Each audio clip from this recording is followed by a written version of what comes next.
जिस समय प्रिपरेशन चल रहा होता है ना, जेई का जर्नी बहुत स्मूथ नहीं होता है। ठीक है, बीच बीच में फ्रस्ट्रेशन होता है, क्वेश्चंस नहीं बन रहा है, कुछ समझ में नहीं आ रहा है, तो वो जो फ्रस्ट्रेशन है, कभी ऐसा हुआ घर पे निकला? बीच में एक पीरियड आया था जब मैं बहुत ज़्यादा कम सोने लग गई थी। ठीक है, जहाँ मेरा स्लीप थोड़ा सा कम हो गया था एंड मैं सुबह स्कूल जाना, शाम को कोचिंग जाना, तो ये थोड़ा सा फ्रस्ट्रेशन बिल्डअप हो गया था जो घर पे फिर दिखने लग गया था।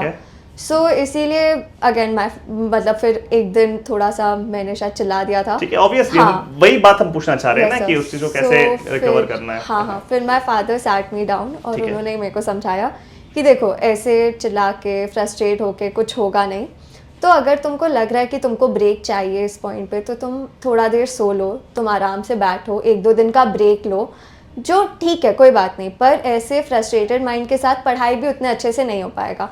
विच he was very right about. मेरे हिसाब से हर महीना 2 महीना में एक ब्रेक लेना और खुद को रिफ्रेश करना बहुत ज़रूरी हो जाता है अगर आप पूरा दिन पढ़ाई कर रहे हो केवल। तो वो थोड़ा सा बीच में वैसा पीरियड था, बट वो बहुत स्टार्टिंग में था एंड देन फिर वो धीरे धीरे समझ में भी आने लग जाता है खुद को कि मेरे को क्या करने से बेटर होगा और मैं कैसे खुद को रिफ्रेश रख सकती हूँ। And sleep cycle it is very important to maintain a good sleep cycle.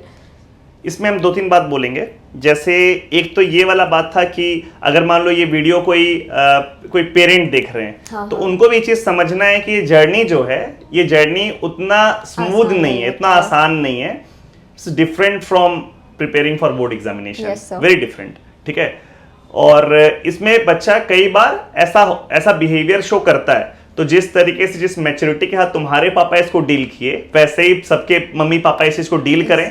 उसमें रिएक्शन जो है वो नेगेटिव नहीं होना चाहिए। My parents were very understanding through out the 2 years। मतलब कोई भी मेरे को दिक्कत होता था, देयर वर टाइम्स जब मैं इतनी फ्रस्ट्रेट हो जाती बिकॉज तीनों सब्जेक्ट नहीं हो पा रहा है हैंडल। सो अगर मैं कभी बहुत ज़्यादा डीमोटिवेट भी हो जाती थी, so they were always there to support me and मेरे से ज़्यादा उन्होंने मेरे को समझाया होगा कि देखो ये सब होता है, it is a part of the journey, तो तुम आराम से उसके साथ डील करो, आराम से बैठो, कुछ नहीं समझ में आ रहा है जाओ पूछो समझो, और 1-2 चैप्टर अगर नहीं भी हो रहा है तो कोई बात नहीं, हो जाएगा धीरे धीरे।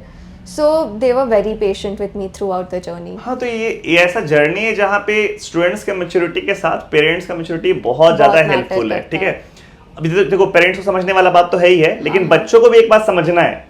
जैसे जब हम लोग घर पे गुस्सा निकालते हैं ना, तो इससे हम लोगों का माइंड और डिस्टर्ब होता है, और जब डिस्टर्बेंस ज्यादा होगा तो पढ़ाई पे फोकस कम होगा। तो दोनों को समझने का जरूरत है। And I think you are lucky in this matter कि एक तो क्योंकि एक तो तुम्हारा मान लो कि बहुत ज्यादा वैसा फेज हुआ नहीं कि बहुत लंबा फेज हुआ जब तुम बहुत फ्रस्ट्रेटेड थी, और जब तुम थोड़ा सा भी हुई तो तुमको घर पे पूरा सपोर्ट ही मिला और समझाया भी गया और तुम समझी भी।